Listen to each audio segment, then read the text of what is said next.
Hey YouTube, Maxi2021 here, coming at you with another manga slash haul slash sustained industry video, this time for February 2018. Didn't really get too much last month, so this shouldn't take long, but at the same time, this should also give me more time to talk about the different stuff that I picked up.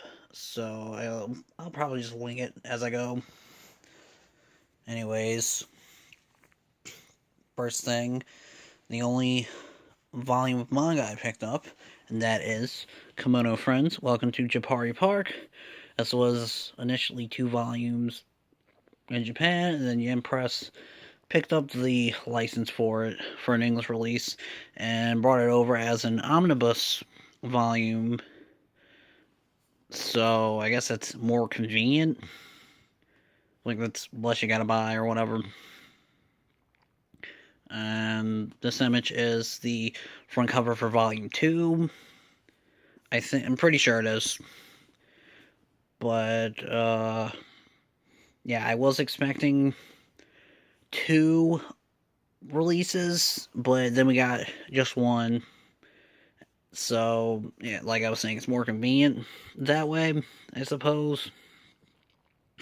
One thing I did notice when I got my volume was that there's like a few scuffs at the top, mostly on the spine, though it does kind of extend to the front cover, and maybe a little on the back. And I could have probably just contacted customer service or customer support, got a replacement volume, but I didn't really feel like going through all that hassle. So, if I really want to, I can just go to the Books A Million down here or some other place that sells manga and get another volume. And I mean, it's not like the scuff or whatever is gonna prevent me from actually reading the volume. So, yeah, it's not really that big of a deal, or it's not really that noticeable. So, yeah, that's whatever. I mean, I haven't really had much problem with Amazon delivering stuff. Like, maybe that's the 4th or 5th time I had something slightly damaged that I ordered or pre-ordered online. So, anyways, a little bit about Kimono Friends. For those that don't know what it is or what it's about, or I'll just talk a bit about the history behind it instead of the actual plot, I guess. But anyways, Yoshiaki Mine, I think that's how his name's pronounced. So the creator, Sergeant Frog, came up with the concept for Kimono Friends, and there was a mobile game that I believe was run by Nexon. That's the people that do MapleStory and a bunch of other online games. And then, at some point after that, this manga came out. It's only 20 chapters long, but I think it was a monthly release because it ended around when the anime was airing, which was at the beginning of 2017, from like January to March, since that was 12 episodes long. And as far as the anime is concerned, it had really low production value, like very low budget, I guess. And the animators working on it was like a team of, I think, 10 to 15 people. I know it was a really small amount of people working on it, but it ended up being a sleeper hit because after episode 4 or 5, it exploded in popularity, and a lot of people just fell in love with it and kept talking about it. And I know the first episode got well over 1 million hits on Nico Nico, which is Japanese YouTube. And it was one of the most viewed videos on the website, far surpassing how many views the first episode of like Attack on Titan and something else got. But yeah, it just got really popular, and some behind the scenes stuff happened between the people working on the show and Kadokawa, and I don't remember all the details, but it's likely that we're not getting a second season, which is a real bummer because there's a lot of charm to the show. Like, it's very simplistic, very kid-friendly, I guess. Like, there's not a whole lot going on to where you really gotta pay attention. But yeah, it's just really simplistic, lighthearted fun. Definitely worth checking out if you want something to sit back and relax and watch. I watched it on Crunchyroll right when it finished airing last year. So if it's still on there, then I guess go watch it. If they don't have it on any other streaming services. So yeah, whenever I get around to finish reading this, and yeah, whenever I get a chance to finish reading this, I'll try and do a video on it, talk more about the franchise or whatever. Oh, there's also another mobile game that came out after the anime ended, and I think it plays like Neko Atsume. I haven't had a chance to check it out, but yeah, that's pretty much about it. Anyways, moving on. We have something I received as a late birthday present from a guy that I know through a friend of mine that I've known online for about 6 years, 5-6 years. And it's a series that he had told me about a few times, or at one point in time, that he had watched back when he was getting into anime back in like 07, 08. And he was expecting a bunch of fan service, but ended up becoming a favorite of his. I want to say because of the comedy? Because I know it's supposed to be a comedy. But anyways, it's the Blu-ray release for Ninja Nonsense. What's that thing at the bottom says? Oh, The Legend of Shinobu. I think that's the character that's front and center.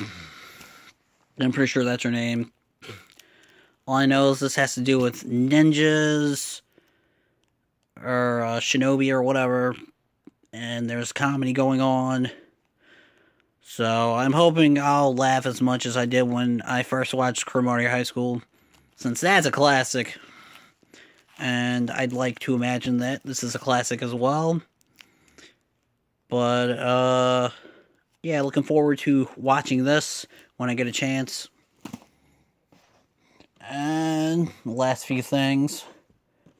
I found this on sale for like half off clearance price.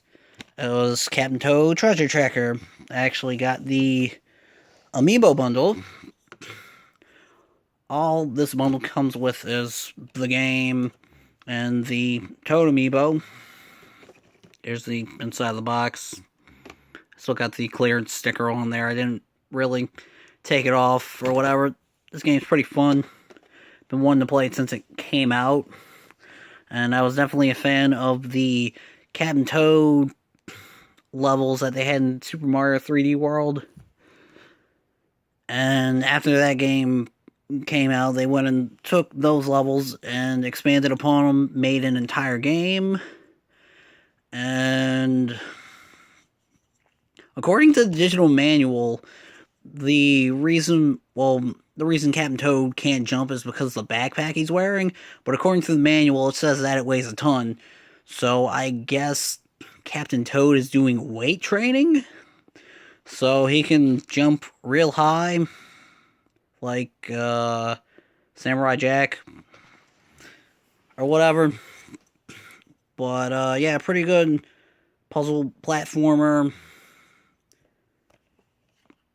Uh, Says you can play as Toadette too, so that's pretty cool. And yeah, from what I've played so far, it's pretty fun. I would have picked it up sooner, but I just never really had a chance to pick it up. Oh, that's just the back of the box again. And the Toad amiibo is the only amiibo that works with this game. Really hoping it gets a Switch port at some point so I can buy it again. But yeah, $20 for a $40 game and a $12 or $13 amiibo. Sign me up. I got two more things. First up is something that's a bit controversial, mostly because of certain aspects that I'll briefly touch upon. That is the Secret of Mana remake.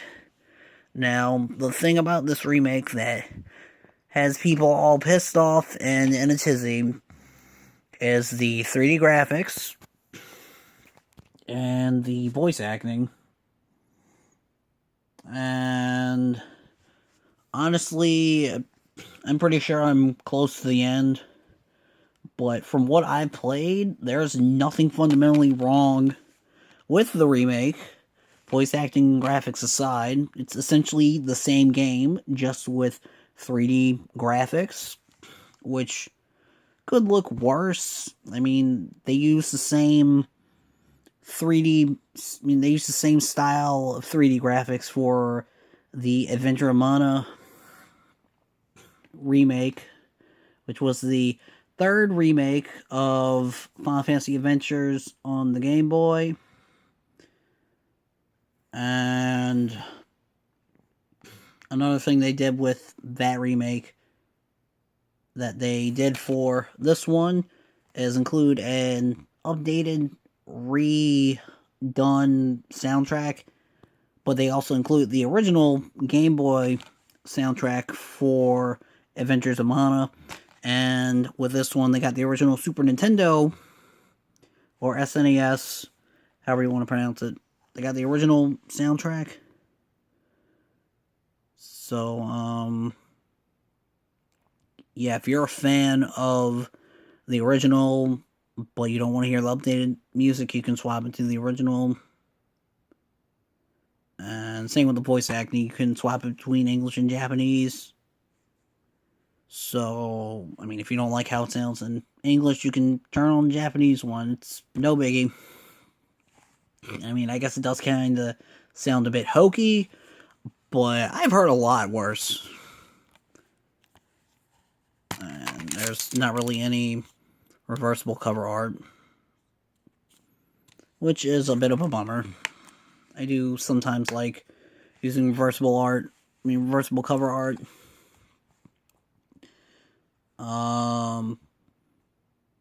Yeah, when they announced this, I was pretty excited because I never got to finish the original game.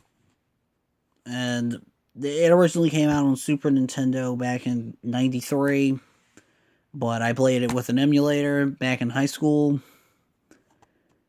And that was 10 years ago. So, the only reason I didn't play any further is because I accidentally deleted my save data, my save data for the game.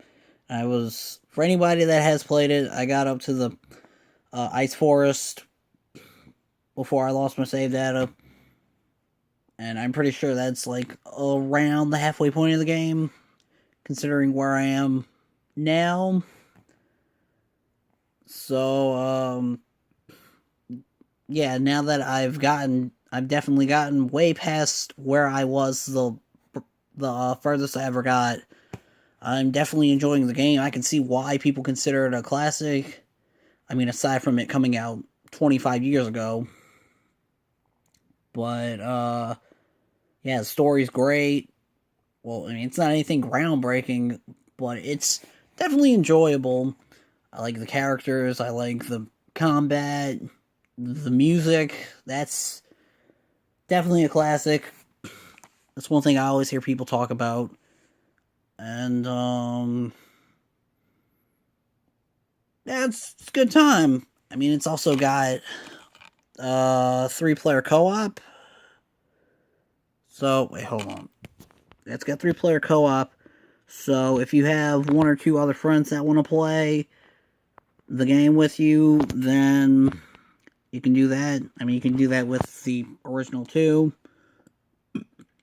But, yeah, like I was saying, there's nothing fundamentally wrong with the remake.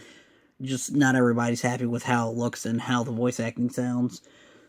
So, I mean, it's whatever. I mean, it wouldn't hurt to check it out, in my honest opinion. But, enough about Secret of Mana. Let's get on to the last game. And that is... Wait, I gotta open it. That is Dragon Quest Builders. And I had been meaning to pick up the PS4 version since it came out, and I tried out the demo for it last year, but I just never had a chance to pick it up. And I know it's going for around 30 or between 20 and 30 now, but once I found out they were porting it to the Switch, I was like, might as well just wait for that version. And here's the reversible cover. I kind of like this one more than the regular one. And, after playing through it a bunch and getting past, like, where the demo ended, I thought that was the end of Chapter 1, but getting to where the demo ends and then finishing Chapter 1 and playing a bit of Chapter 2, I initially thought it was closer to Minecraft than Terraria, but after how much I have played of it, I think it's closer in comparison to Terraria than Minecraft, though it does borrow elements from both of those games. So if you like either of those, then you're definitely gonna like this. And yeah, pretty fun. Definitely like what I've played so far. I know I'm gonna be at it for a good while. So, yeah, that's about it. Not sure how much manga I'm gonna be picking up in the next few months, because I got a bunch of stuff pre-ordered, and that takes priority. So, I mean, if I do end up getting any manga, I'll talk about it in a haul video or whatever.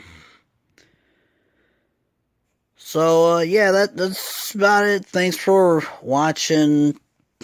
I'll try getting a regular video out soon, hopefully. I just gotta find a good time when there's not really much distractions going on, or not really much going on to where I'm gonna have to stop recording in the middle of the video or whatever.